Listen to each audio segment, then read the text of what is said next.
অন্যান্য দিন আমরা ক্লাস 8 পড়ে তারপর ক্লাস 9-এ যাই, তবে আজ একটু উল্টো পথে হাঁটবো। আগে ক্লাস 9-এর ক্লাস হবে, তারপর হবে ক্লাস 8-এর ক্লাস। আমাদের সঙ্গে রয়েছেন পার্থপ্রতিম সরকার, স্যারের সঙ্গে পরিচয় করিয়ে দেবো। সংস্কৃত কলেজিয়েট স্কুল এবং একাধারে তিনি সাইকোলজিক্যাল কাউন্সিলর, এবং সে জায়গায় দাঁড়িয়ে পড়াশুনো আমরা করব, ছাত্রছাত্রীদের, পড়ুয়া বন্ধুদের মন বুঝবো, অভিভাবকদের কি করতে হবে কি না করতে হবে সে বিষয়ে আমরা আলোচনা করব এই গোটা ক্লাসটাতে। তবে শুরু করব ক্লাস 9-এর ক্লাস দিয়ে। ক্লাস 9-এর লেসন নাম্বার 11-এ পড়বো আমরা। আর সেটা পড়ার আগে একটা কথা তোমাদেরকে বলে রাখি, পর্দার ওপারে যারা রয়েছে, বিষয়ভিত্তিক কোনো প্রশ্ন থাকলে অবশ্যই ফোন করতে পারো। ফোন করার জন্য, সরাসরি কথা বলার জন্য ফোন নাম্বার রয়েছে। তবে দুটো বিষয় মাথায় রাখবে, ক্লাস 9-এর ক্লাস যখন আমরা করাবো তখন ক্লাস 9-এর পড়ুয়ারাই ফোন করবে, এবং অবশ্যই প্রশ্ন হতে হবে বিষয়ভিত্তিক, অধ্যায় ভিত্তিক, মানে চ্যাপ্টার ওয়াইজ প্রশ্ন থাকতে হবে। আর তার পাশাপাশি যখন ফোন করবে তখন তোমাদের টেলিভিশন সেটের ভলিউমটা মিউট করে তোমরা ফোনে কথা বলবে। তাহলে আমরা ক্লাসের দিকে এগোই। স্যার, প্রথমেই আমরা আজকে ক্লাস 9-এর ক্লাস করছি, তাই তো? কি থাকছে আজকের ক্লাসে? আজকের ক্লাসটা আমরা ভাগ করেছি এভাবে যে প্রথমে ক্লাস 9, সেখানের লেসন 11 থেকে আমরা টেক্সট পড়ব, সেই লেসন থেকে আমরা একটু গ্রামার করব। তারপর ক্লাস 8-এ গিয়ে আমরা রাইটিং স্কিল নিয়ে একটু চর্চা করব, এবং সব শেষে 4 নম্বর, সেখানে আমরা লেখাপড়ায় সাহায্য হয় বাড়িতে বড়রা কিভাবে করতে পারেন সেই বিষয়ে একটু কথা বলবো। বেশ, তাহলে আমরা একেবারে ক্লাস 9-এর লেসন নাম্বার 11 দিয়ে শুরু করব আজকের এডুকেশন অনলাইন। ক্লাস 9-এর পড়ুয়াদের বলবো তোমরা টেক্সট বুক নিয়ে বসে পড়ো, নোটবুক নিয়ে বসে পড়ো। স্যারের ক্লাস আশা করি তোমাদের বুঝতে ভীষণ সুবিধা হয়, তবে সমস্যা হলে অবশ্যই ফোন করবে। স্যার, তাহলে আমরা লেসন নাম্বার 11 থেকে শুরু করি আজকের পথ চলা। এক্স্যাক্টলি। ছাত্রছাত্রীরা, তোমরা যারা ক্লাস শুনছো, দেখছো, তোমরা open the text book, open lesson number 11, page number 85, lesson 11, page number 85। Page number 83-তে লেসন নাম্বার 11-এর যে অংশটা আছে আমরা সেটা পড়েছিলাম 15 অগস্ট। আমি এখানে যখন ক্লাস নিয়েছিলাম তখন এই অংশটা পড়েছিলাম। আমরা তারপর থেকে আজ শুরু করছি, and this is from lesson page number 85. Ready everyone?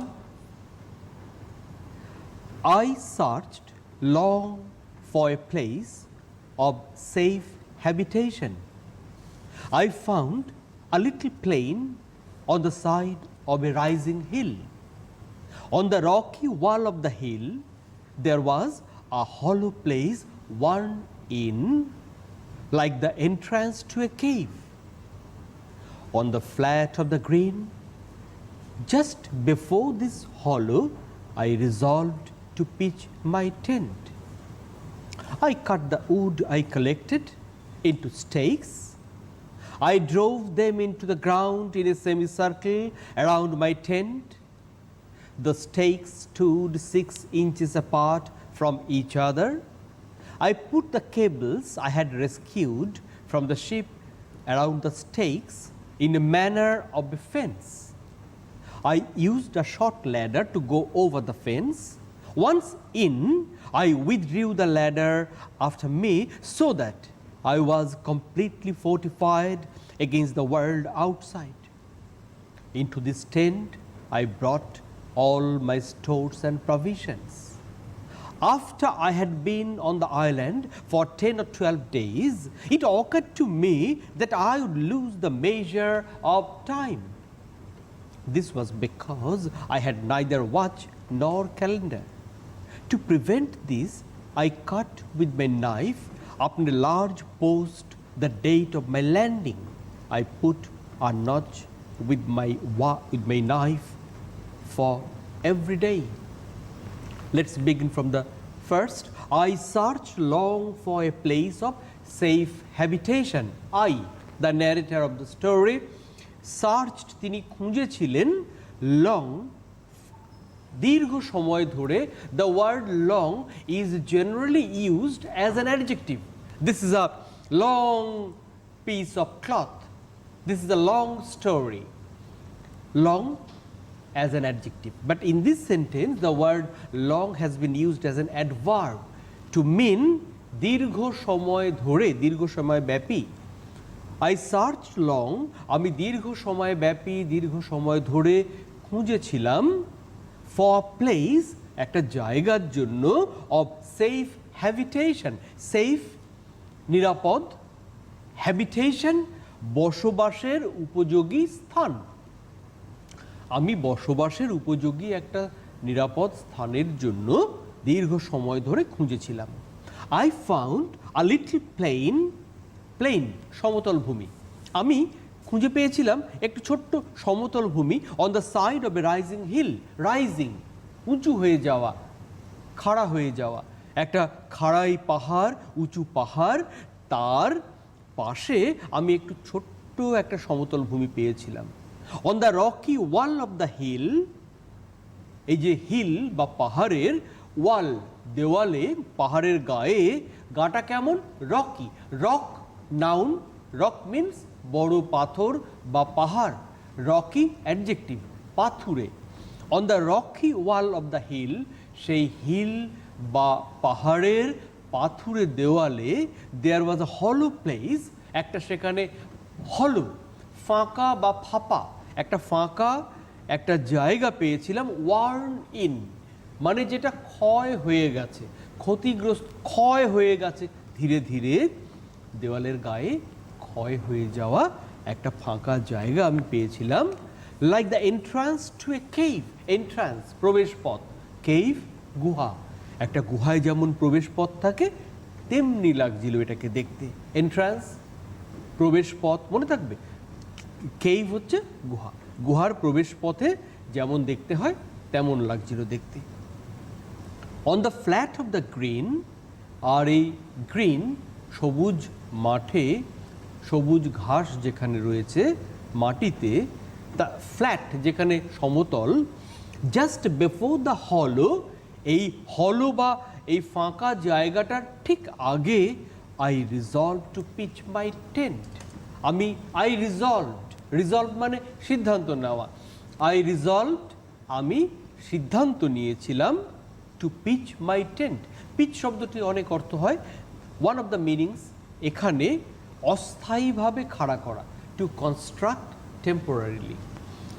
Pitch তোমরা জানো ক্রিকেটের পিচ হয়, পিচ বলতে কোনো কিছু প্রস্তুত, কোনো কিছুর জন্য প্রস্তুত করা হয়। আই পিচ মাই টেন্ট, এখানে হচ্ছে আমি আমার টেন্ট বা তাঁবুটা কনস্ট্রাক্ট করার, খাড়া করার সিদ্ধান্ত নিয়েছিলাম। আমি স্থির করেছিলাম এখানে আমি তাঁবুটা টাঙাবো। I cut the wood I collected, আমি যে কাঠগুলো জোগাড় করেছিলাম সেগুলোকে আমি কেটেছিলাম। আই কাট দ্য উড, টুকরো টুকরো করেছিলাম। ইনটু স্টেকস, স্টেক মানে কেমন জানো? স্টেক হচ্ছে উডেন পোল উইথ শার্প, দেখো এই যে কলমটা রয়েছে না, এই কলমটা ভালো করে খেয়াল করো, এই যে কলমটা রয়েছে, মনে করে এটা উডেন একটা পোল, তার একটা ডগা এরকম ছুঁচলো, দিস ইজ আ স্টেক। কাঠের একটা দণ্ড যার একটা দিক ছুঁচলো, ধারালো, ছুঁচলো, স্টেক। সেরকমভাবে আমি কাঠগুলোকে কেটেছিলাম। I drove them into the ground, এখানে ড্রাইভ মানে গেঁথে দেওয়া। I drove them into the ground, আমি মাটিতে সেগুলোকে গেঁথে দিয়েছিলাম। ইন আ সেমি সার্কেল, একটা অর্ধচন্দ্রাকৃতি উপায়ে, সার্কেল বৃত্ত, সেমি সার্কেল একটা সার্কেলের মতো, হাফ যেন সার্কেলের মতো, অর্ধচন্দ্রাকৃতি। অ্যারাউন্ড মাই টেন্ট, টেন্টের চারদিকে একটা আমি কাঠের খুঁটিগুলোকে, স্টেকগুলোকে গেঁথে দিয়েছিলাম মাটিতে। The stakes stood 6 inches apart from each other, একটি আরেকটি থেকে স্টেকগুলোর দূরত্ব কত হয়েছিল? 6 inches, 6 ইঞ্চি অ্যাপার্ট মানে দূরে দূরে।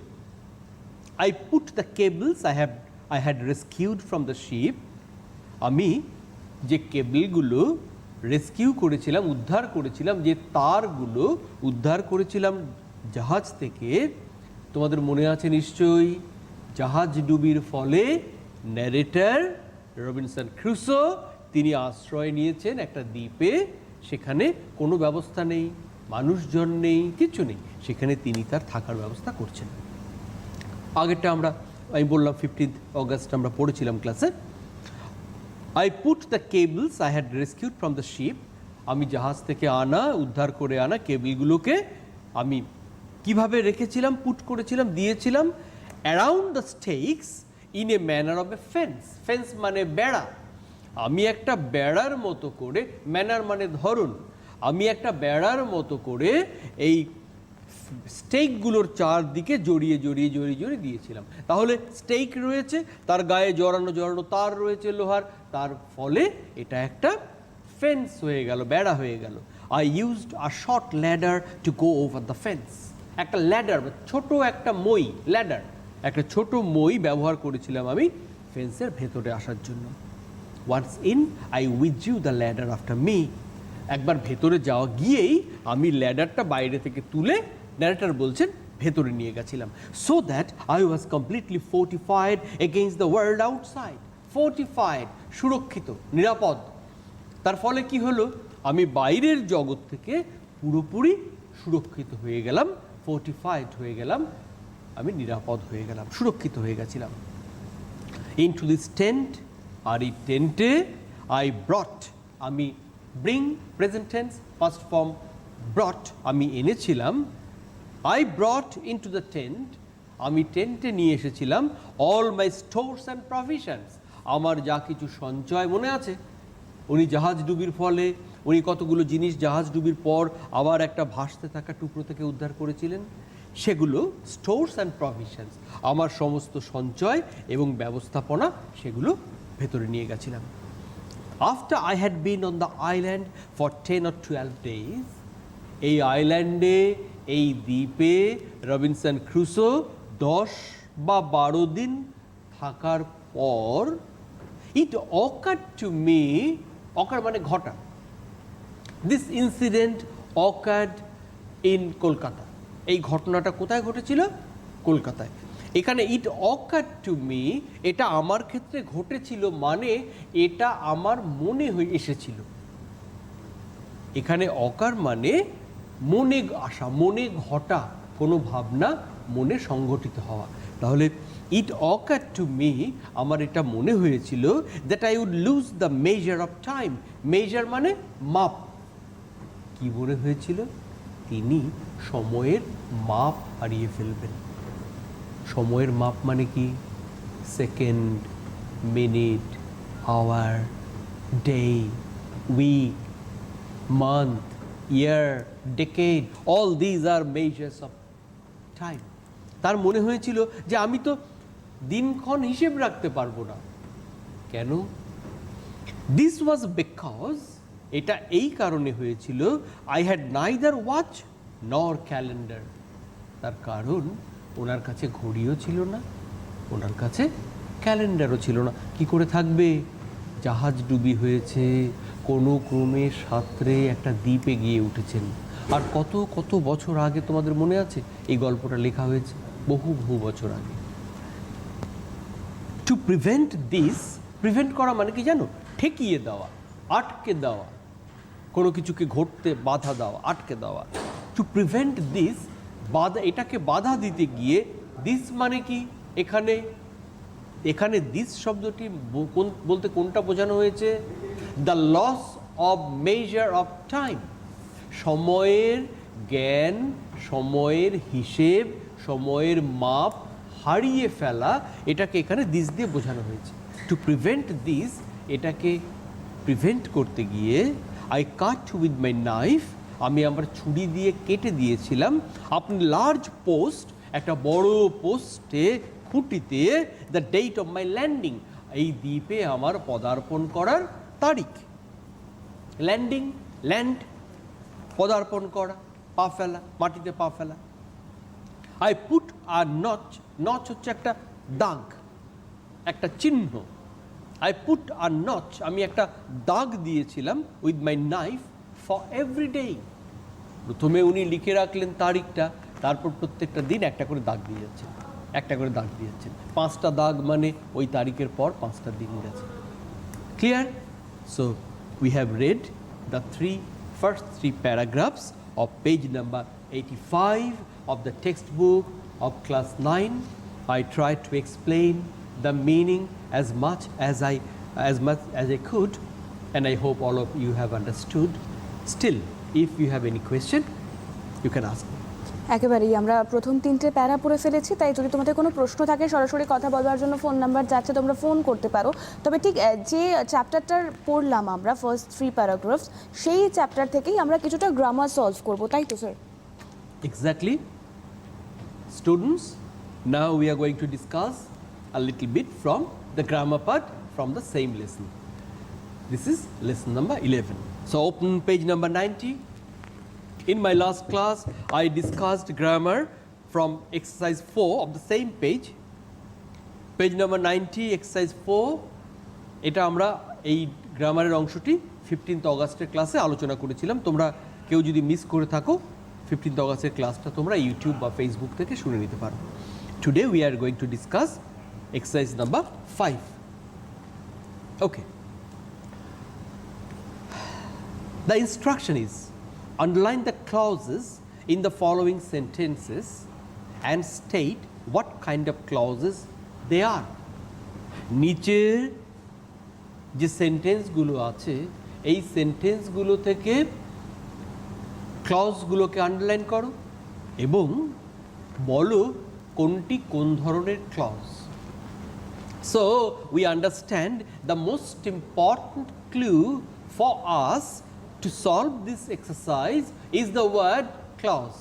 একটু চট করে মনে করা যাক, তোমরা ক্লাস 9-এর ছাত্রছাত্রীরা যারা টিভির সামনে রয়েছো কিংবা অন্য ক্লাসেরও যারা আছো টিভির সামনে, একটু মনে করা যাক কাকে ক্লজ বলি, ক্লজের বৈশিষ্ট্য কি। আ ক্লজ কি থাকে সেখানে? একাধিক শব্দ থাকে। আ গ্রুপ অফ ওয়ার্ডস, তার আর বৈশিষ্ট্যগুলো কি কি? গ্রুপ অফ ওয়ার্ডস থাকলে ক্লজ হবে না। A clause must have a subject, a finite verb, an object, it must have a meaning, and a clause can be used as a sentence. এই বৈশিষ্ট্যগুলো মাথায় রাখি। সাবজেক্ট থাকবে, ফাইনাইট ভার্ব থাকবে, object থাকবে, সেন্টেন্স হিসেবে চলতে পারে, আর একটা নির্দিষ্ট অর্থ থাকবে, অর্থ বোঝাবে। শুরু করি। First sentence, she asked me what my name was. In Bengali, she asked me, তিনি আমাকে জিজ্ঞেস করেছিলেন what my name was, আমার নাম কি। দুটো অংশ আলাদা। she asked me, তিনি আমাকে জিজ্ঞেস করেছিলেন। পরের অংশটি দেখো, কি আমার নাম, কি আমার নাম, হোয়াট মাই নেম ওয়াজ। এই দুটো আলাদা। আমি আবার বলি, মুখে উচ্চারণ করি। She asked me what my name was, তিনি আমাকে জিজ্ঞেস করেছিলেন কি আমার নাম। খেয়াল করে দেখো, আমি যখন বলছি তিনি আমাকে জিজ্ঞেস করেছিলেন, এটা একটা সেন্টেন্স হিসেবে ব্যবহার হতে পারে। সাবজেক্ট রয়েছে she, asked, verb me, object. Full stop দিতে পারি আমরা এখানে, পারি কি না বলো? শি আস্কড মি, তিনি আমাকে জিজ্ঞেস করেছিলেন। কিন্তু পরের অংশটি দেখো, হোয়াট মাই নেম ওয়াজ, কি আমার নাম। এটা কি আমরা পুরো সেন্টেন্স হতে পারে? দেখো অসুবিধে হচ্ছে। কি আমার নাম বললে তোমার মনে আসবে, হ্যাঁ কি আমার নাম মানে তারপরে কি, তাই না? এখানে আমরা দেখতে পাচ্ছি দুটো আলাদা ভাগ। She asked me, one clause, what my name was, second clause. First clause যেটা, she asked me, this can be used as an independent sentence. একা একটা সেন্টেন্স হিসেবে বসতে পারে। আমরা এরপর ফুল স্টপ দিতে পারি, she asked me, full stop দিতে পারি। it can be used as an independent sentence. এই জন্য এই ক্লজটিকে আমরা বলি main clause or principal clause. প্রধান ক্লজ এটা, main clause or principal clause. কেন?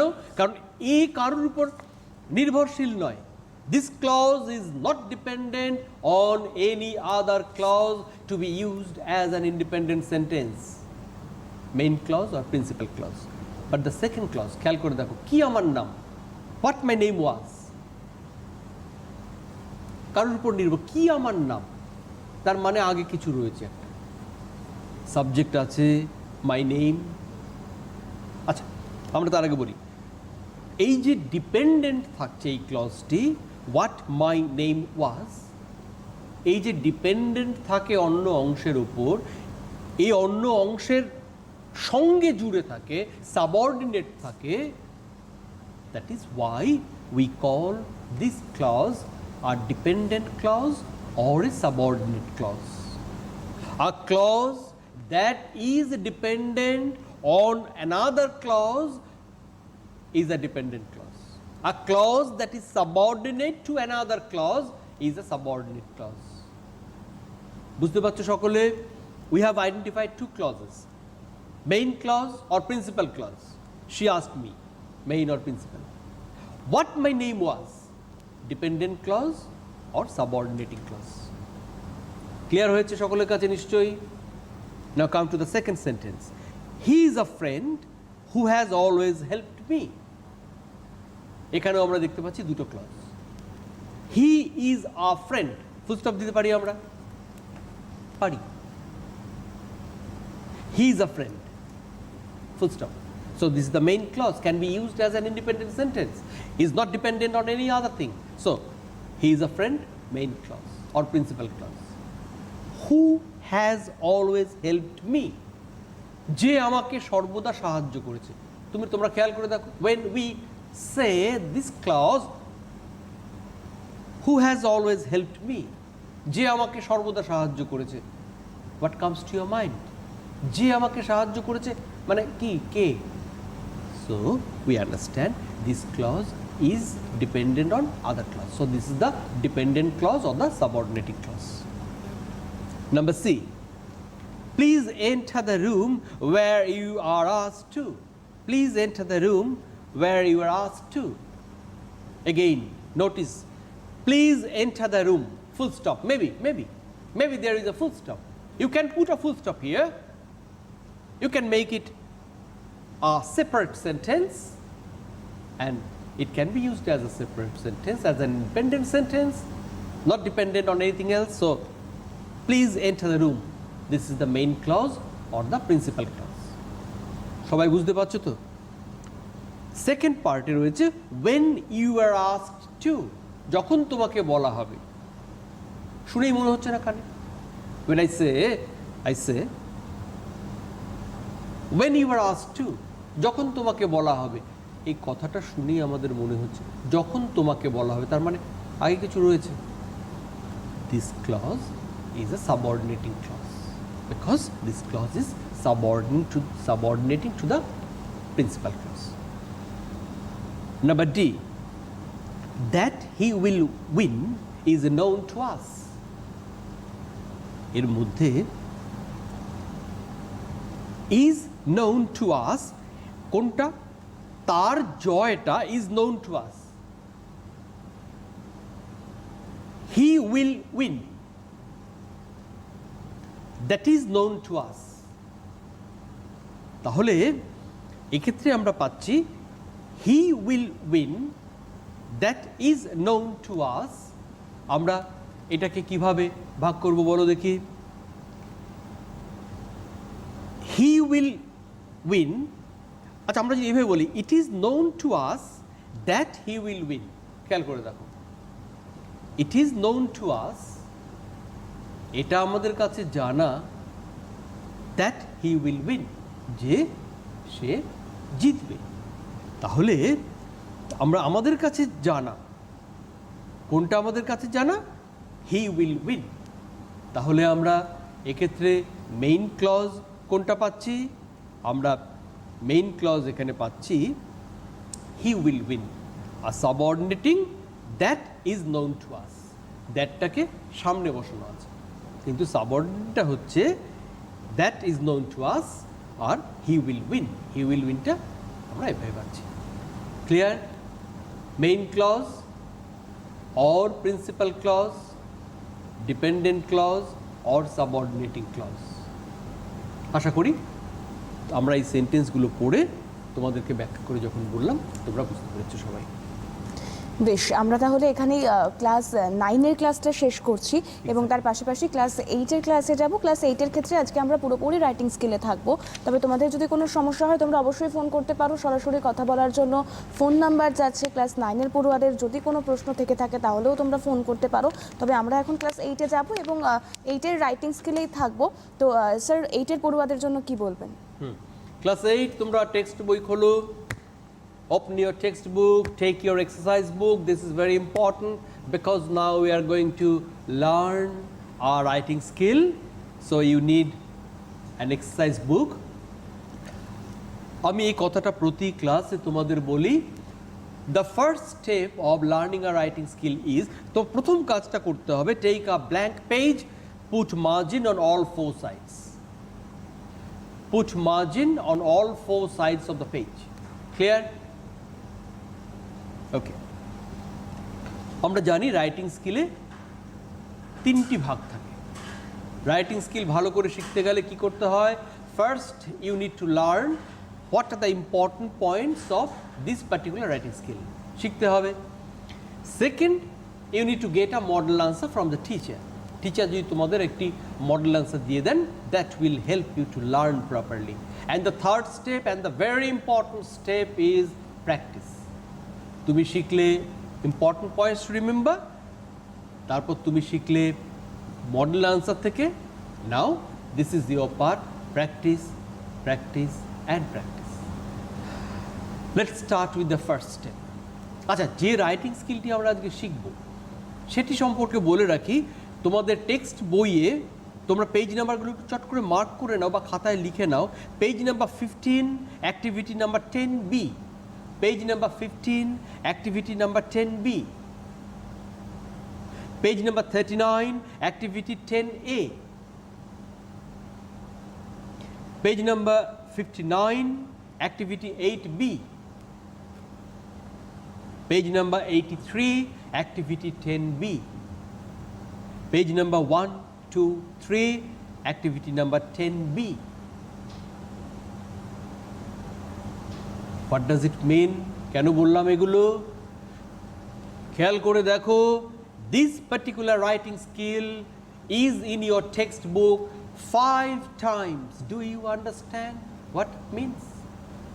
It means that this particular writing skill is very, very important for you to learn. একটি টেক্সট বইয়ে তোমাদের 5 বার একটি particular type of writing skill উল্লেখ করা হয়েছে, খুব গুরুত্বপূর্ণ বলে আজ আমরা সেটা শিখতে যাচ্ছি। And today our topic is in learning informal letter or personal letter. Letters are of 2 types, formal, informal, or in other words, official, personal. Today we are going to learn the personal letter or informal letter. Okay, ready everyone? Now we are showing you the first slide, the first page, please. খেয়াল করে দেখো, একটি blank page রয়েছে। সেই blank পেজে তোমরা দেখতে পাবে কতগুলো নাম্বার শুধুমাত্র উল্লেখ করা আছে। খেয়াল করে দেখো, 1, 2, 3, 4, 4-এর আবার 3টি ভাগ রয়েছে, রোমান 1, 2, 3, দেন 5, 6 and 7. খাতা এটা লিখে নাও চট করে। I am holding it for 5 seconds. লিখে নাও, এটা খুব দরকারি তোমাদের। এরপরে বুঝবে কেন দরকারি বলছি। কোন জায়গাগুলোতে মার্ক করা আছে যে সেটা খেয়াল রাখো। 1, 2, 3, 4, 5, 6, 7 যেভাবে তোমাদের স্ক্রিনে দেখতে পাচ্ছ তোমরা সেভাবে লিখে নিয়েছো, I hope. Okay, now we are coming to the second slide. Second স্লাইডে তোমরা দেখো, সেখানে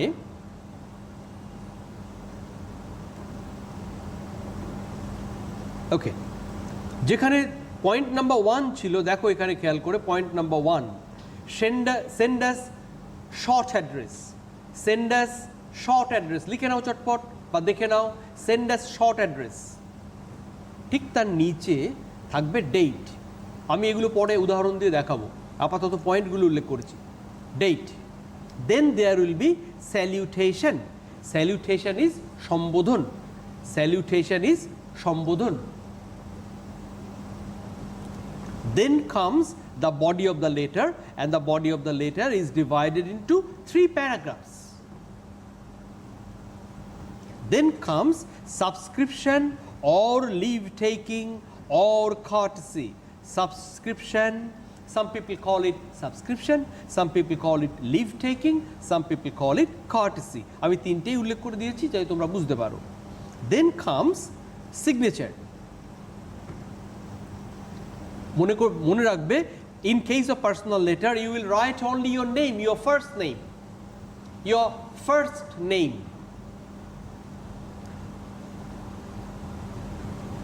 And then comes recipient's complete address. Recipient, it means the person who will receive the letter. The person who sends the letter is the sender, and the person who receives the letter is the recipient. So recipient's complete address এখানে আসবে। কিভাবে হবে আমি প্রথমে তোমাদের পয়েন্টগুলো চিহ্নিত করে দিয়েছি। In my second slide I demonstrated what will be in each point, and now we are going to the third slide. There is a question. দেখো একটা কোয়েশ্চেন রয়েছে, পড়ো এবার এটা। Write a letter, একটি চিঠি লেখো, in about 100 words, মোটামুটি 100টি শব্দে, to your friend, তোমার বন্ধুকে। আচ্ছা, এই জায়গাটা খেয়াল রাখো, in about 100 words, এটা জরুরি কথা একটা। অনেক সময় অনেক স্টুডেন্টরা একটু ইতস্তত করে, স্যার 100 জায়গায় 105 হয়ে গেলে কি হবে, বা যদি 100 জায়গায় 98 হয়ে যায় কি হবে? কিচ্ছু হবে না। ইন অ্যাবাউট 100 ওয়ার্ডস এর মানে হচ্ছে মোটামুটি 100 শব্দ। আমরা পরীক্ষকরা আমরা কেউ ফাঁসুড়ে বা জল্লাদ নই যে 100 জায়গায় 102 হয়েছে কেন, দাও একে ফাঁসি, এরকমটি কেউ আমরা করি না। আমরা মোটামুটি দেখি 100 জায়গায় 46 হয়ে গেল কিনা, 52 হয়ে গেল কিনা, কিংবা 170 হয়ে গেল কিনা। আমরা মোটামুটি 100 আশেপাশে থাকলে ঠিক আছে। To your friend describing him or her, তাকে তুমি বর্ণনা করো how you are being benefited, কিভাবে তুমি বেনিফিটেড বা উপকৃত হচ্ছ, বিইং বেনিফিটেড উপকৃত হচ্ছ from the online education classes, online education class থেকে ডিউরিং দিস প্যান্ডেমিক সিচুয়েশন। এই যে অতিমারির পরিস্থিতি, প্যান্ডেমিক সিচুয়েশন, অতিমারির পরিস্থিতি, এই অতিমারির পরিস্থিতিতে কিভাবে উপকৃত হচ্ছ। মার্কস 10, মোটামুটি 10 নম্বর তোমাদের থাকবে। আমি এখানে একটু থামছি, আমি কয়েকটা কথা বলে নিই। আমরা কটা ধাপ পেরিয়ে এসেছি। First step, what did I say? Exercise বুকের একটি ওপেন পেজ, একটি তুমি ব্ল্যাঙ্ক পেজ ওপেন করো, clear, open a blank page. Then draw margins on all 4 sides of the page. এটা দরকারি জিনিস, ভুলে যেও না এটা কখনো পরীক্ষার সময়। খাতার এ প্রান্ত থেকে ও প্রান্ত গিচি করে একদম লিখে গেলে তোমরা, পরীক্ষক তোমার খাতা দেখে যখন উনি পার্ট মার্কিং করবেন, আমাদের অনেক পার্ট মার্কিং করতে হয়। মানে 10 নম্বর মানে আমরা 10-এ 5 দিলাম, 10 দিলাম, 8 দিলাম, এরকমভাবে নাম্বারিং হয় না। 10-এ বিভিন্ন ভাগ রয়েছে, বিভিন্ন কারণের জন্য বিভিন্ন নম্বর দেওয়া থাকে। তো পার্ট মার্কিং করতে হয়, আবার ফুল মার্কিং করতে হয়। তার জন্য সাইডে মার্জিনে জায়গা থাকা দরকার। আবার কখনো কখনো পরীক্ষক তোমাদের ভালোর জন্য মন্তব্য লিখে দিতে পারেন। So don't forget to draw margin on all 4 sides. Second step, তারপরের স্টেপে বলেছিলাম আমি two learn what are the important points to remember this particular type of writing. তারপর আমি বলেছি যে মডেল আনসার, তারপর তোমরা প্র্যাকটিস করবে। নাও আমি এতক্ষণ বলেছি what are the important points. Letter রাইটিংয়ের ক্ষেত্রে স্ট্রাকচারটা হচ্ছে ইম্পর্টেন্ট পয়েন্টস। আমি দুটো স্লাইডে দিয়ে দিয়েছি, তোমরা এই স্লাইড দুটো পরবর্তীকালে ইউটিউব বা ফেসবুক থেকে, সেখান থেকে ওই স্লাইডগুলো দেখে নিয়ে তোমরা সেখান থেকে আবার প্রয়োজনে বারবার করে দেখতে পারবে। Now this is going to be the model answer. খেয়াল করে দেখো, এখানে দেখো this is the short address. খেয়াল করো, আমি যেখানটা কার্সারটাকে মুভ করাচ্ছি, this is the short address. কেন এরকমভাবে অ্যাড্রেসটা শর্ট অ্যাড্রেস কেন? Because this is a personal letter, and we understand when someone is writing a personal letter to someone else, it means both of them are known to each other personally. So এই যিনি লিখছেন তিনি কোথায় থাকেন এটা যার কাছে চিঠি যাচ্ছে তিনি জানেন, শুধুমাত্র জায়গাটা উল্লেখ করে দিচ্ছেন এই মুহূর্তে অন্য কোথাও আছেন কিনা। সো শিলিগুড়ি একটা বড় জায়গার নাম, মোটামুটি একটা বড় জায়গার নাম দিতে হয়, তাহলে বুঝতে পারে। দেন দ্য ডেট, ডেট তোমাদের আমি এর আগেও বহুবার ক্লাসে শিখিয়েছি। Date should be a combination of both alphabet and numbers. Numerical, আমরা বলি alpha numerical, the date should be alphanumerical. It's a combination. We have written the month in alphabet and we have mentioned these are in numbers, year, day. তাহলে পৃথিবীর কোনো প্রান্তেই এটা গেলে গুলিয়ে যাবে না। Then comes salutation, সম্বোধন। পার্সোনাল লেটারের ক্ষেত্রে this is very safe to write the salutation as my dear Omuk. If you are writing a letter to your friend, okay, my dear Omuk. You are writing a letter to your relative, this all right, my dear uncle, my dear aunt, my dear brother, my dear sister, or my dear friend, anything. So my dear, a very common salutation, and then comes the name, only the first name, Dia. Dia. Suppose একটি মেয়ের নাম, we understand Dia is a girl, so my dear Dia, this is the salutation. তারপর একটা কমা, তারপর একটা space, খেয়াল করেছো? Notice this space, আমরা কিন্তু এই স্পেসগুলো কিন্তু ইম্পর্টেন্ট। এই যে দেয়ার ইজ আ স্পেস এখানে, then there is a space, then the first paragraph, then again there is a space. কতটা স্পেস হবে? When you press the enter key in a keyboard, the space that you get, this is an ideal space. আচ্ছা, শুরু করি আমরা। I have just received your letter. আমি এই মাত্র তোমার চিঠি পেয়েছি। I am happy to know that you are quite, I am happy to know that you are quite well. আমি এটা জেনে হ্যাপি হয়েছি, খুশি হয়েছি তুমি ভালো আছো। ইউ ওয়ান্টেড টু নো, এখানে নোটা টাইপিংয়ে হয়েছে, এটা ধরে নাও এখানে নো রয়েছে। You wanted to know how I pursue my aim of learning well during this pandemic situation. এই প্যান্ডেমিক সিচুয়েশনে আমি কিভাবে আমার aim of learning well, aim of learning আমার ভালোভাবে শেখার উদ্দেশ্য, এটাকে আমি কিভাবে পারসিউ করছি। পারসিউ করা মানে when you effort to reach a destination, to achieve something, achieve a goal, achieve an aim, that is a pursue, that you pursue it, you pursue an aim, you pursue a target, you pursue an objective. So how I pursue, আমি কি করে pursue করছি আমার aim of learning well during this pandemic situation, এই pandemic situation A. let me spell it out. আচ্ছা, তোমাকে আমি এবার ব্যাখ্যা করে বলছি, এই যে বাংলায় যেটা বললাম।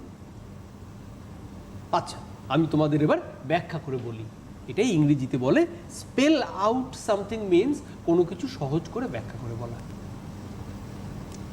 আমি তোমাদের এবার ব্যাখ্যা করে বলি। খেয়াল করে দেখো একটা জিনিস, লিখে রাখো পাশে। In the first paragraph you introduce the topic, in the first paragraph you introduce the main point of your letter. কি বিষয়ে তুমি চিঠিটা লিখতে যাচ্ছ, তোমার ফার্স্ট প্যারাগ্রাফে তুমি সেটাকে ইন্ট্রোডিউস করলে। দেখো এখানে আমি ইন্ট্রোডিউস করলাম এখানে যে আমি কিভাবে লার্নিং ওয়েলটা কিভাবে আমি চালিয়ে যাচ্ছি, পারসিউ করছি, সেটা আমি এবার ব্যাখ্যা করছি এখানে। হলো? So what is our target in the first paragraph? To introduce the main point. তার সাথে সাথে আমাদের ম্যানার্স রাখতে হবে। এই যে আমরা ভদ্রতা, সৌজন্য, এই কথাগুলো বলছি, এগুলো কিন্তু ইম্পর্টেন্ট, শিখতে হবে তোমাদের। In the second paragraph we explain in detail the main point. I am trying to utilize the online education classes. আমি অনলাইন এডুকেশন ক্লাসগুলোকে ইউটিলাইজ করার, ব্যবহার করার চেষ্টা করছি। To enhance my learning, enhance করা মানে বাড়িয়ে তোলা, বর্ধিত করা। টু এনহ্যান্স মাই লার্নিং, আমার শেখাটাকে বর্ধিত করার জন্য, বাড়িয়ে তোলার জন্য। Teachers explain different subjects in this program. এই প্রোগ্রামে শিক্ষকরা, টিচার্স, শিক্ষক এবং শিক্ষিকা উভয়কেই বোঝান, তারা চেষ্টা করেন বিভিন্ন বিষয় ব্যাখ্যা করতে। I listen to their explanations attentively. I listen to their explanations attentively. আমি attentively মন দিয়ে তাদের ব্যাখ্যা বোঝার চেয়ে শুনি আমি শুনি। The most advantageous point of these classes, advantageous উপকারী সুবিধাজনক, most advantageous point of these classes, এই ক্লাসগুলোর সবচেয়ে উপকারী পয়েন্ট হলো is that I can watch them, আমি সেগুলো দেখতে পাই in virtual mode, ওই যে একটু আগে বললাম এই আমি যে তোমাদের এখন পড়াচ্ছি এই ক্লাসটা তো এখন লাইভ প্রোগ্রামের, দিস আ লাইভ প্রোগ্রাম, আমি কথাটা বলছি সাথে সাথে তোমরা শুনছো, কিন্তু এই ক্লাসটা যখন শেষ হয়ে যাবে, আমি যখন এখান থেকে উঠে যাব, কিন্তু তোমরা তখন ওই ক্লাসটা পাবে কোথায় পাবে? ভার্চুয়াল মোডে, যেখানে this is physical mode, virtual মোডে পাবে ইউটিউবে, ফেসবুকে, সেখান থেকে তোমরা দেখতে পাবে। I watch them in virtual mode even after they are over. এমনকি যখন সেগুলো শেষ হয়ে যাবে, ক্লাসটা শেষ হয়ে যাবে, as many times I wish, আমি যতবার খুশি আমি শুনতে পাবো। It means the scope of my learning, এর মানে স্কোপ বা সুযোগ of my learning, আমার শেখার, has become multiplied, এটা বহু গুণ বেড়ে গেছে due to the online education classes, এই অনলাইন এডুকেশন ক্লাসগুলোর কারণে। This was the second paragraph. What did we do in the second paragraph? We explained the main topic. খেয়াল করছো স্টুডেন্টরা? Now the third paragraph. I hope you too will enrich yourself as I am doing now.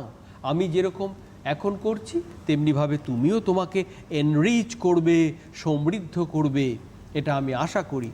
Please convey my respect to your parents, সৌজন্যের কথা বলতেই হবে আমাদের।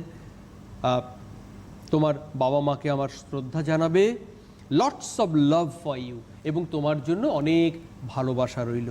তুমি তো বন্ধুকে লিখছো, সেজন্য বন্ধুর বাবা মায়ের প্রতি শ্রদ্ধা এবং বন্ধুর জন্য অনেক ভালোবাসা জানালে। থার্ড প্যারাগ্রাফে আমরা কি শিখলাম? What is our task? To conclude the main point, main পয়েন্টটাকে কনক্লুড করা। ফার্স্ট প্যারাগ্রাফে কি করেছো?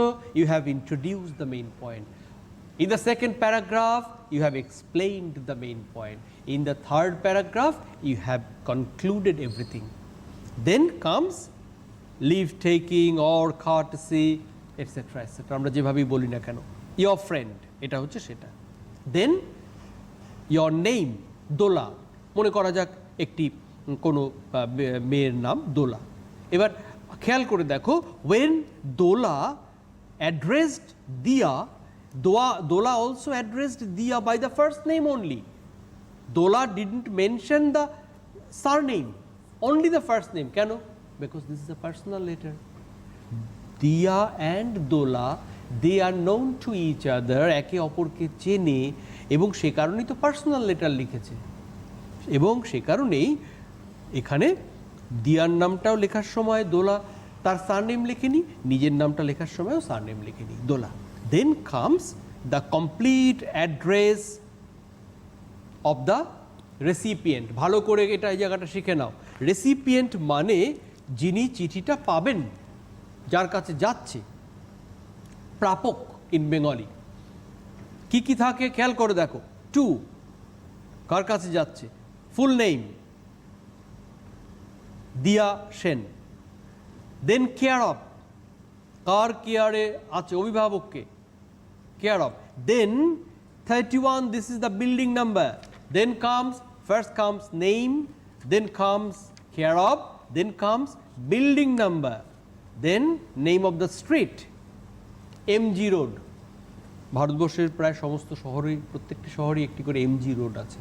তো সে কারণে তুমি যদি কোনো শহরে চিঠি লেখো কাউকে, this is very safe to write MG road.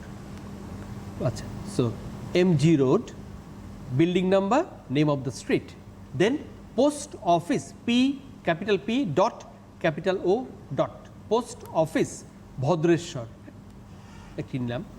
then dist, that is district, colon, Hugli, then pin, PIN, capital A, full form postal index number. ভারতবর্ষকে, গোটা ভারতবর্ষকে অনেকগুলো পোস্টাল ইন্ডেক্স নাম্বারে ভাগ করা আছে। তো this is the pincode 712124। This is the complete address. এই যে অংশটুকু we call it complete address. এটা খুব গুরুত্বপূর্ণ। Students who are now watching this class, mind it, you need to learn how to write a complete address. This is complete address. Okay, so আমি আজ তোমাদের কি শেখাবার চেষ্টা করলাম? ক্লাস 8 আজ কি শেখাবার চেষ্টা করলাম তোমাদের? আমি personal letter, how to write a personal letter. আমি ব্যাখ্যা করে বলেছি ইম্পর্টেন্ট পয়েন্টগুলো, আমি মডেল অ্যান্সার বলেছি এবং তার সাথে সবটাই বুঝিয়ে বলার চেষ্টা করেছি। নাও তুমি কতটা শিখলে, এবার এটাকে ভালো করে প্র্যাকটিস করো। টেস্ট পেপারস থেকে, কোয়েশ্চেন ব্যাংক থেকে, কোয়েশ্চেন ব্রাঞ্চ থেকে যা যা আছে প্রচুর প্রচুর পার্সোনাল লেটার লিখতে থাকো, প্র্যাকটিস করতে থাকো। একেবারে। এবং যেহেতু আমরা বলেছিলাম যে 4টে ধাপে আজকে আমরা আমাদের ক্লাস এগিয়ে নিয়ে যাব, আর তার মধ্যে প্রথম ধাপ তো আমরা শেষ করেই ফেলেছি, দ্বিতীয় ধাপ তৃতীয় ধাপও শেষ করে ফেলেছি। অর্থাৎ টেক্সট বুক পড়েছি, টেক্সট চ্যাপ্টার থেকে গ্রামার পড়েছি এবং ক্লাস 8-এর রাইটিং স্কিল পড়েছি। এবং শেষ যে বিষয়টা, আমরা প্রত্যেকটা ইংলিশ ক্লাসেই পাঠ্যপ্রতিম স্যার যখন আমাদের সঙ্গে থাকে, আমরা চেষ্টা করি যে একটু পড়ুয়াদের মনটাকে বুঝে নেওয়ার বা বোঝানোর, এবং অভিভাবক যারা রয়েছেন, গার্ডিয়ান যারা রয়েছেন, তাদের আদৌ কোথাও কোনো গলদ থেকে যাচ্ছে কিনা, কোথাও অতিরিক্ত প্রেশার ক্রিয়েটের মাধ্যমে শিশু মনে কোনো চাপ পড়ছে কিনা, এই বিস্তারিত বিষয়গুলো আমরা জানবার চেষ্টা করি। যেহেতু স্যার একজন সাইকোলজিক্যাল কাউন্সিলর, তাই এই সুযোগটা আমরা হাতছাড়া করি না এবং আজকেও করব না। তাই আজ মূলত যে বিষয়টার দিকে নজর রাখতে চাইবো তা হলো, আমরা প্রত্যেক অভিভাবক অভিভাবিকাই তার সন্তানের ভালো চান, তার সন্তানের ভালো চান। তিনি চান তার সন্তান কত তাড়াতাড়ি প্রোগ্রেস করবে, কত তাড়াতাড়ি এগিয়ে যাবে, তার পড়াশুনোয় কত তাড়াতাড়ি মন বসানো সম্ভব। কিন্তু স্যার একটা বিষয়, এই বিষয়টা যদি আমরা বিস্তারিত জানতে চাই, যে অধিক ভালো চাওয়া বা অতিরিক্ত ভালো চাইতে গিয়েও তো কখনো কখনো ভুল ভ্রান্তি হয়ে থাকে। তাই এই প্রপার গাইডলাইন্স কি হওয়া উচিত? আপনি তিথি, আপনি খুব ভালো প্রশ্ন করেছেন। আমি এই বিষয়ে কথা বলবো। আমি একটি ঘটনার উল্লেখ করে বলি।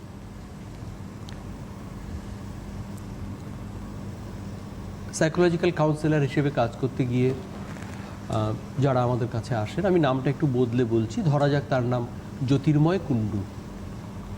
তো জ্যোতির্ময় কুণ্ডু নামে একজন আমার কাছে এসেছিলেন, নামটা বদলে দিয়েছি।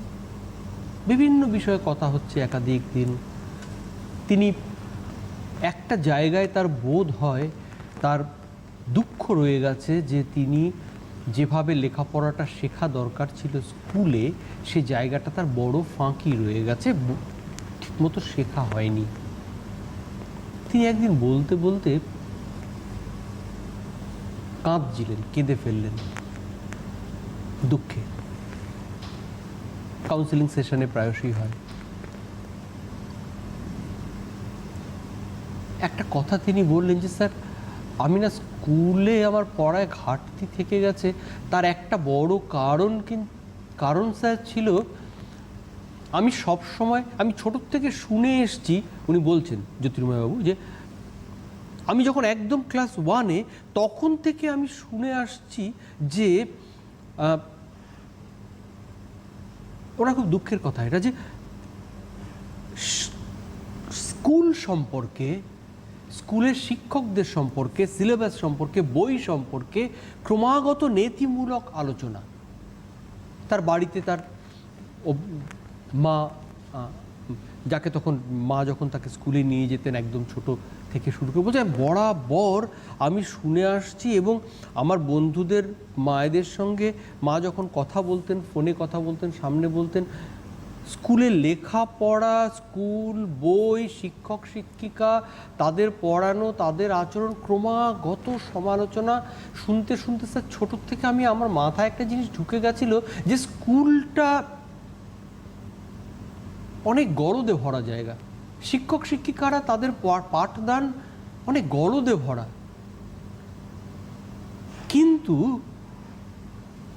উনি বলছেন যে আমি যখন ক্লাস করতাম, আমি যখন বড় হয়েছি, তখন আমার মধ্যে একটা দ্বন্দ্ব তৈরি হলো, যে স্যারেরা ম্যাডামরা তো তারা তো চেষ্টা করেন, কিন্তু আমি ছোট থেকে যেটা শুনে বড় হলাম, এরা ক্রমাগত শিক্ষক শিক্ষিকাদের সম্পর্কে সমালোচনা, স্কুল সম্পর্কে সমালোচনা, কিন্তু আমার অভিজ্ঞতা তো অন্যরকম হচ্ছে। তখন তার মধ্যে একটা প্রবল কনফিউশন তৈরি হলো, একটা দ্বন্দ্ব তৈরি হলো।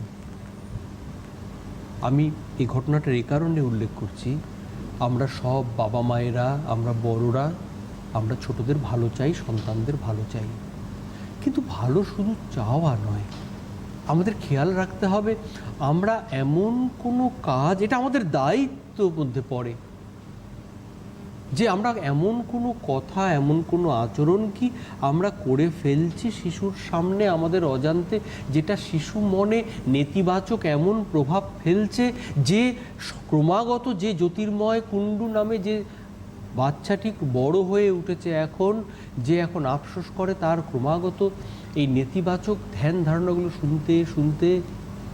দেখুন, আমরা জানি সকলে মানুষের তৈরি 100% নিখুঁত বলে কিছু হয় না। দোষ ত্রুটি বিদ্যালয়ের থাকে, শিক্ষা ব্যবস্থার থাকে, পাঠ্য বইয়ের থাকে, শিক্ষক শিক্ষিকারা মানুষ, তাদেরও থাকে। কিন্তু শুধু দোষটুকুই যদি আমরা কথা বলি, শুধু দোষ ত্রুটিটুকুই যদি আমরা সব সময় বলতে থাকি, হাইলাইট করতে থাকি, তা আপনার সন্তান শুনতে শুনতে বড় হচ্ছে, নেতিবাচক প্রভাব তার মধ্যে ক্রমাগত অশ্রদ্ধার জায়গা তৈরি হচ্ছে। যে সন্তান বড় হয়ে উঠল ছোট থেকে বিদ্যালয় এবং শিক্ষক শিক্ষিকাদের সম্পর্কে, তাদের আচার আচরণ, ব্যক্তিগত জীবন, তাদের সব সম্পর্কে নেতিবাচক কথা শুনতে শুনতে সে সন্তান ক্লাসে যখন যাচ্ছে, তার মধ্যে বিদ্যালয় সম্পর্কে, শিক্ষক সম্পর্কে শ্রদ্ধার জায়গা তৈরি হচ্ছে না, ভালোবাসার জায়গা, শেখার জায়গা তার মধ্যে আসছে না, সেই মোটিভেশনটা তার মধ্যে আসছে না, ফিল করছে না। সে জানে এ তো ব্যর্থতায় ভরা, কিছু পড়া হয় না, কিছু, আবার একই সঙ্গে তার নিজের অভিজ্ঞতা মিলছে না। এই দুইয়ের মধ্যে তার মস্তিষ্কে যে প্রবল দ্বন্দ্ব তৈরি হয়, যেটা তাকে লেখাপড়া থেকে আরও সরিয়ে দেয়। আমার এই কথাগুলো বলার একটাই উদ্দেশ্য, আমার কথা আপনারা যারা শুনছেন, বাবা মায়েরা, অভিভাবকরা, যারা আপনারা আমার কথা শুনছেন, এবং আমার সন্তানসম ছাত্রছাত্রীরা, তাদেরকেও বলছি এই কারণে, কারণ একটা দিন আসবে যখন তোমরাও অভিভাবক হবে, তোমরাও বাবা মা হবে। একটা কথা বলি, মানুষের তৈরি সব কিছুর দোষ ত্রুটি থাকতে পারে, কিন্তু যেখানে আমি 12 বছরের জন্য আমার সন্তানকে পাঠাচ্ছি, সে জায়গাটার দোষ ত্রুটিগুলো, চলুন না, আমার যদি মনে হয় আমার সন্তান যে বিদ্যালয়ে যায় সে বিদ্যালয় সম্পর্কে আমার অভিযোগ আছে, আমার এটা পছন্দ হয়নি, আমি বিদ্যালয়ে গিয়ে সরাসরি সেটা বরং কথা বলি। ক্রমাগত সন্তানের সামনে তার সমালোচনাগুলো আমরা যদি না করি, আখেরে আমরা যেটা চাইছি সেটাই কিন্তু হবে। আমরা যে সন্তানের ভালো চাই, বাবা মায়েরা আপনারা বলুন, আপনারা সন্তানকে ছোট থেকে কত যত্ন করে মানুষ করেছেন, খাইয়েছেন, বড় করেছেন, এখন বই, প্রাইভেট টিউশন, স্কুল সব দিচ্ছেন আপনারা। একটু যদি সচেতনভাবে আমরা আচরণ করি, আমরা যদি এটা নিজেরা বুঝি যে মানুষের তৈরি যে কোনো কিছুতেই, যে কোনো কিছুর মধ্যেই নেতিবাচক কিছু দিক থাকতে পারে, কিন্তু ইতিবাচক দিকও তো রয়েছে, এবং আমরা যদি ইতিবাচক দিকগুলো সন্তানদের সামনে কথা বলি, আমরা যদি তাকে মোটিভেট করতে পারি যে স্কুলে যাওয়াটা দরকার, বিদ্যালয়ে লেখাপড়া শিখতে যাওয়া দরকার, যতই দোষ থাকুক, ত্রুটি থাকুক, ঘাটি থাকুক না কেন, আসলে বিদ্যালয়ে যাবার, নিয়মিত বিদ্যালয়ে যাওয়ার, নিয়মিত ক্লাস ফলো করার কোনো সাবস্টিটিউট হয় না। আপনাদের কাছে এটা আমি ভাবতে অনুরোধ করি যে যদি কেমন হয় যদি আমরা আমাদের সন্তানদের মোটিভেট করতে পারবো, তাদের আরেকটু উজ্জীবিত করতে পারবো, আপনারা বিশ্বাস করুন আমার কথা, আপনার সন্তানের আখেরে ভালো হবে। যদি সন্তান দেখে যে বাবা মা ছোটোর থেকে বিদ্যালয়, শিক্ষক শিক্ষিকা তাদের প্রতি শ্রদ্ধাশীল, তাদের প্রতি শ্রদ্ধাবান, তার মধ্যেও কিন্তু সঞ্চারিত হবে এই বোধ, এই বিদ্যালয়ে যেখানে আমি যাই, শিখতে যাই, যাদের কাছে শিখতে যাই তারা আমার শ্রদ্ধেয় মানুষ, শ্রদ্ধেয়া মানুষ, তাদের কাছ থেকে আমার শিক্ষণীয় রয়েছে। দেখবেন এই বোধটা আপনার সন্তানকে মোটিভেট করবে। আসুন না আমরা সবাই এ কথা বলি সন্তানদের সামনে, ছোটদের সামনে, কিভাবে বিদ্যালয়ের প্রত্যেকটি ক্লাসের প্রত্যেকটি টেক্সট বইয়ে, এমনকি ক্লাস 1 থেকে শুরু করে 12 অবধি যে সাবজেক্ট, যে টেক্সট বইগুলো রয়েছে, বিশ্বাস করুন আমাদের দৈনন্দিন জীবনে এগুলো লাগে, পরবর্তীতে লাগে, কাজে লাগে। আপাত দৃষ্টিতে বোঝা যায় না। আমাদের দৃষ্টিশক্তি স্বচ্ছ না হলে আমরা বুঝতে পারি না, অনেক সময় মনে হয় ও আর কি, স্কুলে ওই তো ক্লাস হয়, ওই কটা ক্লাস হয়, ওই হয়, প্রাইভেট টিউশনে হয়ে যাবে। হয় না, হয় না। তার বড় প্রমাণ হলো মানুষের সভ্যতার প্রথম থেকে শুরু করে এখনো পর্যন্ত মানুষের কিন্তু পৃথিবীর সব দেশে বিদ্যালয় ব্যবস্থাটা রয়ে গেছে। এটা সবচেয়ে বড় প্রমাণ, এটা সবচেয়ে কার্যকরী প্রমাণ। বিদ্যালয়ের শিক্ষার কোনো সাবস্টিটিউট হয় না। আমরা নিজেরা হয়তো কেউ কেউ কখনো কখনো আমাদের দৃষ্টিশক্তি আচ্ছন্ন হয়ে যায়, আমরা নেতিবাচক দিকগুলো নিয়ে এত বেশি নিজেদের জীবনের ব্যর্থতা, নিজেদের জীবনের ক্ষোভ, নিজেদের জীবনের অসন্তোষ আমাদের বড়দের মধ্যে এত পরিমাণ জমা হয়ে থাকে, আমরা জগতের সব কিছুতেই নেতিবাচক দেখতে শুরু করি, বিদ্যালয়েও দেখতে শুরু করি আমরা সেরকম। শিক্ষক শিক্ষিকাদের সীমাবদ্ধতা থাকতে পারে, কিন্তু তারা যা দেন, মনে রাখবেন শব্দটা, শিক্ষাদান। শিক্ষা কেনা যায় না। শিক্ষা শব্দটির সঙ্গে রয়েছে শিক্ষক পাঠ দান করেন, শিক্ষক শিক্ষা দান করেন, দান। কারণ এই শিক্ষাটা এত অমূল্য জিনিস, this can't be bought with money, this is invaluable. এই শিক্ষা দানের জায়গাটায় সন্তানকে পাঠানোর জন্য, পাঠানোর সময় আমরা বড়রা, সমস্ত বাবা মা অভিভাবকদের আমি বলি, এমনকি আগামী দিনের হবু অভিভাবক যারা শুনছো এখন, তাদেরকেও বলি যে একটু ভেবে দেখো। আসুন আমরা ভেবে দেখি, বিদ্যালয় শেখার জায়গা, সন্তানদের সামনে আমরা এর সদর্থক দিকগুলো তুলে ধরতে চেষ্টা করি। আখেরে তাতে আপনার সন্তান আরও মোটিভেটেড হবে লেখাপড়া করতে। একেবারে, এবং এভাবেই আজকে আমরা আমাদের এডুকেশন অনলাইনের ক্লাস শেষ করব। অনেক ধন্যবাদ জানাবো স্যারকে আমাদের সঙ্গে থাকার জন্য। ধন্যবাদ জানাবো পর্দার ওপারে আমার পড়ুয়া বন্ধুদের, দর্শক বন্ধুদের। এডুকেশন অনলাইনটা নজরে রেখো, পড়াশোনায় থেকো। পরবর্তী পর্বে অবশ্যই দেখা হবে। এখন এ পর্যন্তই, নমস্কার।